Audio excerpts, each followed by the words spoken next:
6.5 Summit is back for its sixth year, and we are talking AI nonstop. We're building out those hyperscaler data centers all the way to the endpoints and pretty much everything in between.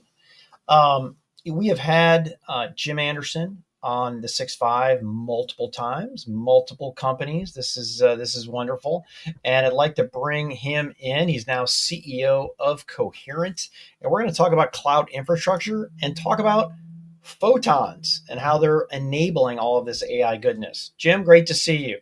Great to see you too, Pat. We love photons and happy to talk about photons all day long. So thanks for having me. I appreciate it. Yeah, absolutely.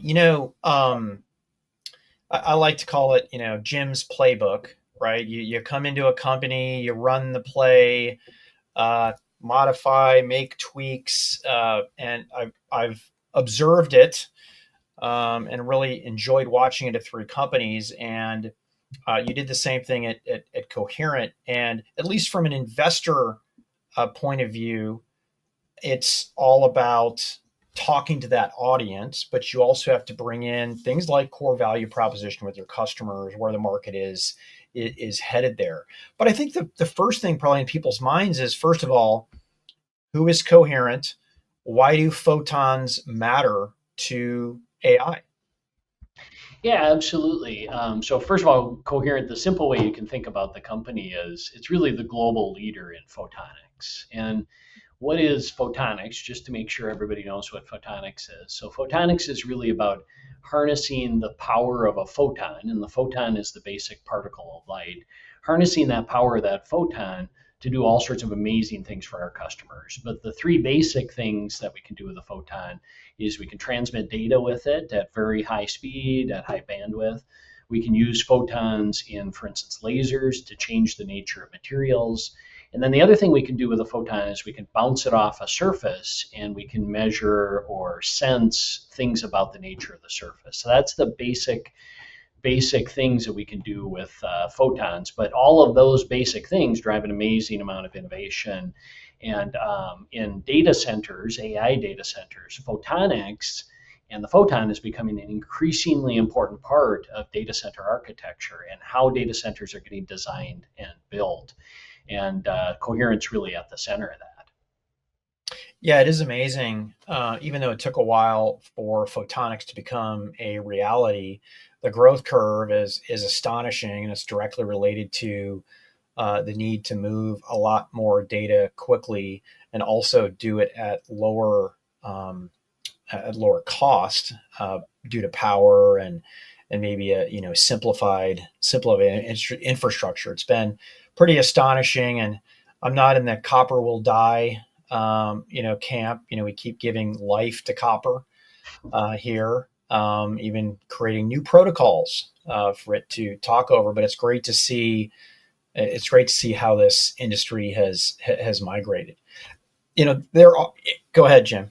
Yeah, I was just going to say, one of the things about photonics is, I started my career in the world of electrons, right? I've been in the semiconductor industry for almost my entire career. Actually, I started as a microprocessor architect on data center servers, right? Way back when. So I've been around data centers my entire career, mostly in the world of electrons.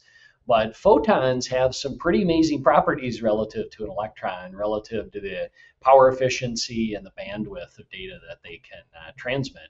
And so what we've seen over the course of data center evolution is, Pat, you'll remember when we first started building data centers, all of the networking connections between the computing nodes were all electrical when we first built data centers, right? And now, if you fast forward to today, the entire scale out part of the AI data center, which is all the connections between the racks, that's all optical today. Because as we increase data rate or we increase distance, you're kind of forced to move out of the electrical domain into the photonic domain. It's really the only way to achieve the bandwidth that you need. And so now today, AI data centers, entire scale out portion of the network is optical. And what we're going to see over the rest of this decade is the beginning of the last remaining part of the network within the data center that's electrical, which is the scale up. These are the connections within the rack. those will start to migrate to the more use of optical in the scale up portion of the network as well. So again, photonics and that technology just continues to become more and more important to how data centers are architected and designed. Yeah, optical went from I can't afford it to you can't afford not to do it, Yeah, that's exactly right. That's well right? said. Yeah. Yeah. Well, So, hey, let's talk about differentiation. Every company I talk to says they're the leader in AI, and they're driving this wave. And some pundits in your space just say, listen, this is a commodity, Jim, right? And Asia is just going to take over this entire market. At your investor day, right, you talked about deep customer relationships, yeah. right? Why do customers keep coming back and buying more? Yeah, it's a great question. And it comes down to two things, right? Number one, it's our technology. So the breadth and depth of our photonics technology. And then number two, it's about being able to deliver that, right? It's one thing to innovate on technology.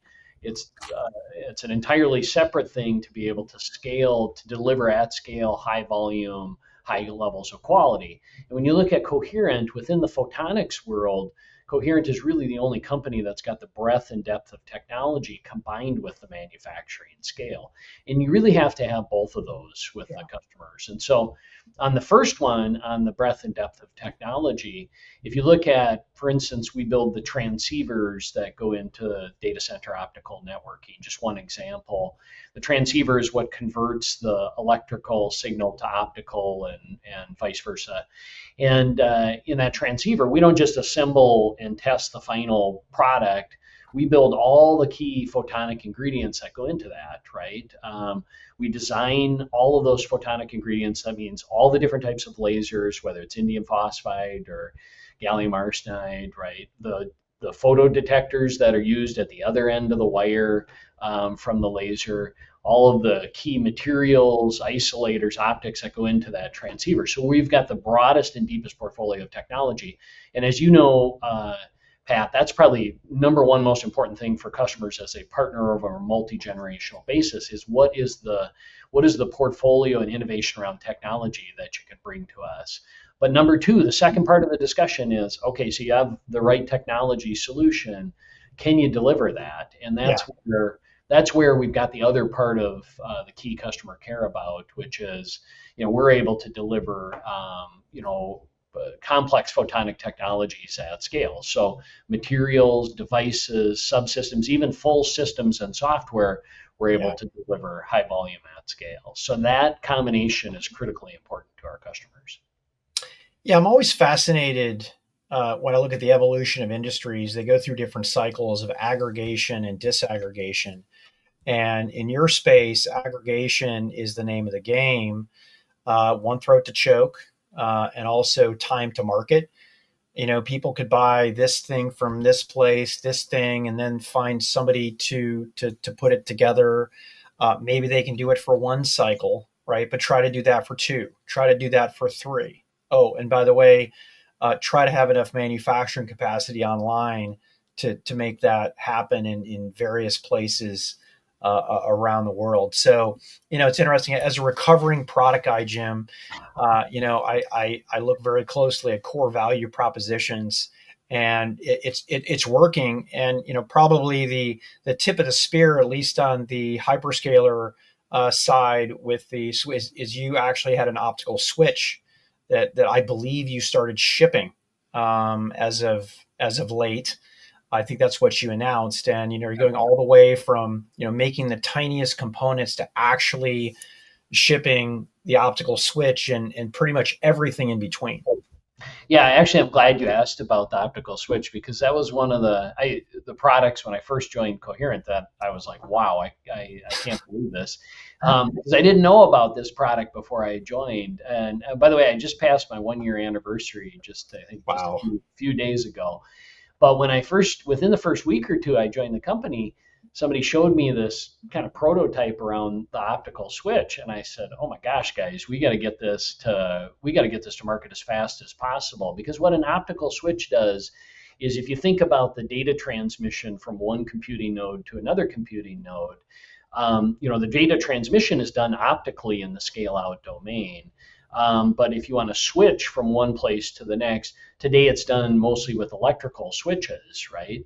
Well, if you replace that electrical switch with an optical switch, you can keep that data signal in the optical domain. You don't have to convert it to the electrical domain, and that has a tremendous performance and power efficiency benefit. And so, yeah, we've shortly after I started, we really ramped up investment in this product line and accelerated our time to market. And the team, I'm really proud of the team. Just within the last couple of weeks, they achieved first revenue on this product line. And we have a very, very differentiated solution. We inside our optical switch, so we're providing the whole switch and the software on top, but inside the key technology that allows the signal to switch is based on what's called digital liquid crystal technology. It's a non-mechanical technology. And the other solutions that are out there are based on MEMS, which is fundamentally a mechanical technology, and that has reliability issues. Our solution is non-mechanical digital liquid crystal, which is borrowed from our telecom business. It's actually been used in undersea applications in our telecom business for years. So it's field proven technology. So we brought this now into the data center, tremendous advantage in reliability and a bunch of other characteristics. So yeah, customers are really excited about it. I'm excited about it. And now we're shipping revenue, which always makes me happy. Jim, I learned something new every day about the company. I did not know undersea cables. Yeah, you A just lot of don't want to send a sub down there to fix a MEMS based device, do you?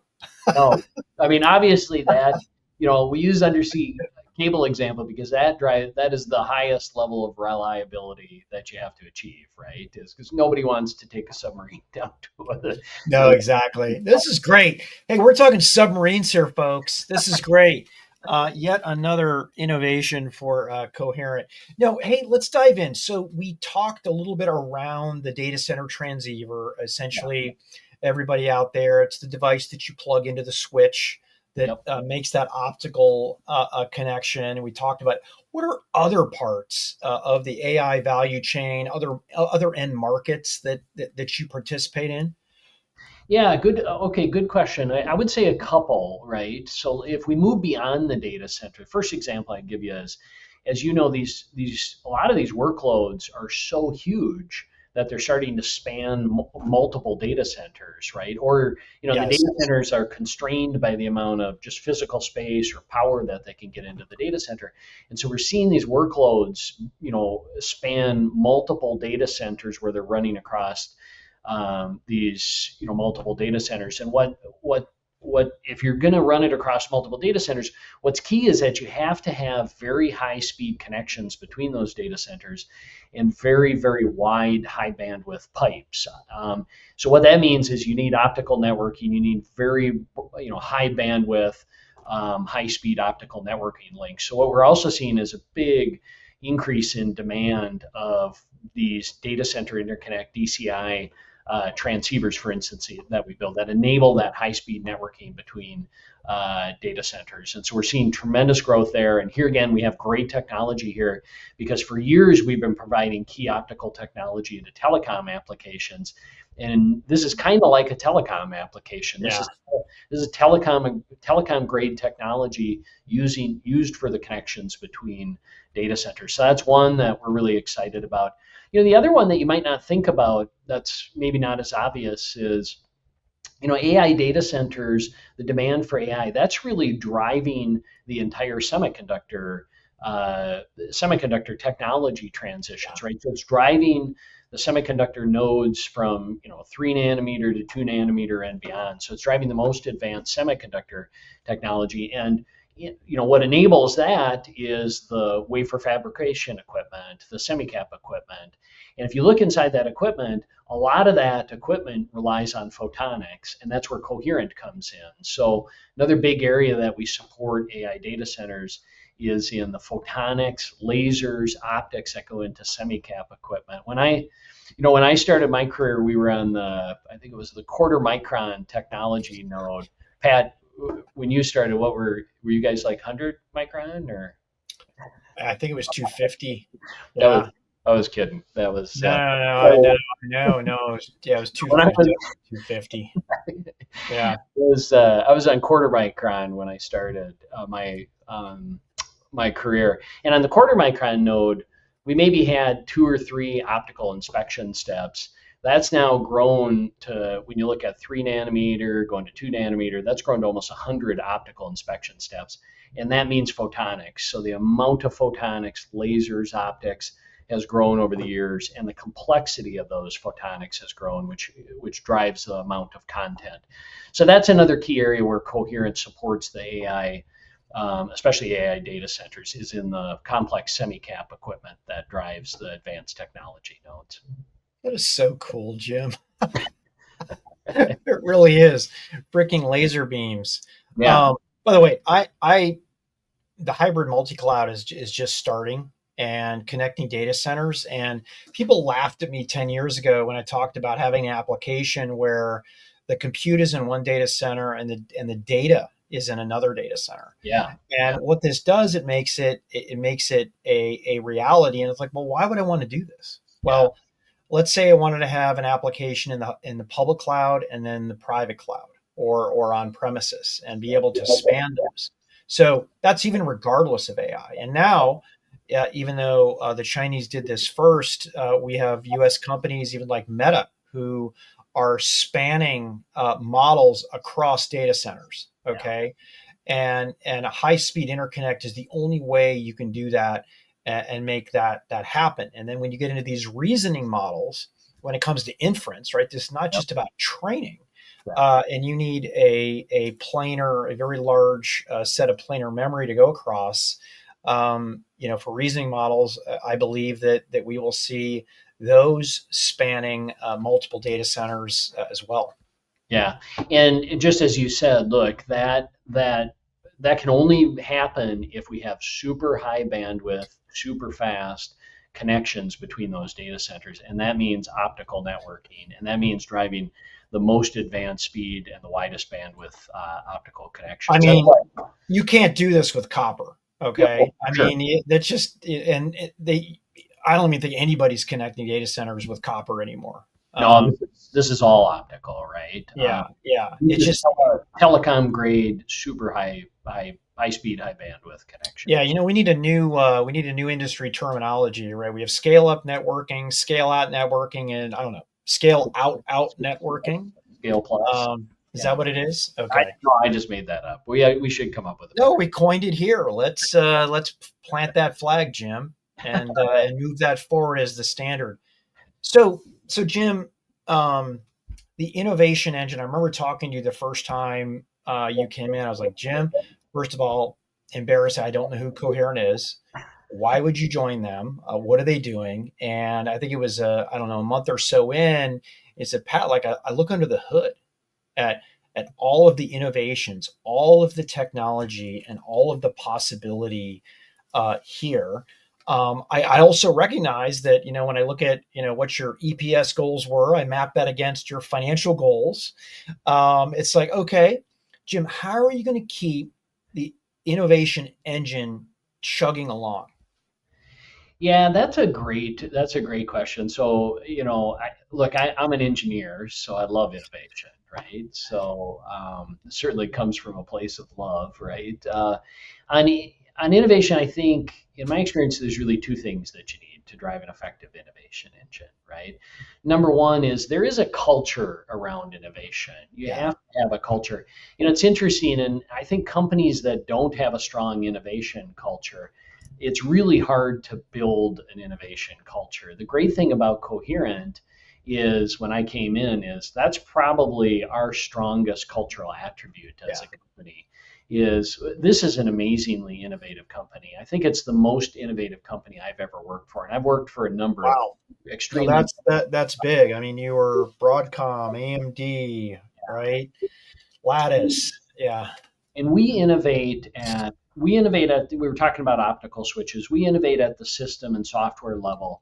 But what's really cool about Coherent is we innovate all the way down through the technology stack. We integrate innovate at the device level, all the way down to the material science, the fundamental physical level for photonics, right? So there's this really strong culture of innovation, and I certainly want to continue to nurture that. And there's a number of things that we're doing internally to make sure that we continue to nurture that culture. Actually, next week, we're going to have an innovation summit within the company where we bring together all of the key technologists across the company here to the Bay Area and have a summit and talk about how do we drive better, faster innovation for the company. So we're really excited about that. That's one example. So that's one thing. I think it's about building a culture of innovation. But then I think the second piece is, and this is kind of where what you mentioned around the EPS and profitability is, look, it's about investment too. We've got to invest Yes. for innovation. You've got to place the right investment. But I also think you got to be careful, right? This is where I'm a big believer in customer driven, market focused innovation, where let's innovate, but let's innovate for the benefit of our customers, for the benefit of the market, right?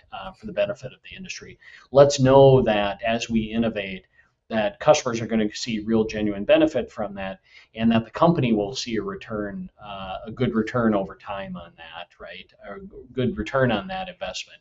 And so I think the second piece about it is making sure that those innovation dollars, those investment dollars, are directed at the right big areas of innovation that we know are going to drive a great return for the company over the long term. And so that's certainly something I've been focused on over the past year, is making sure that we've got those dollars invested Yeah. in the right long-term innovation engines.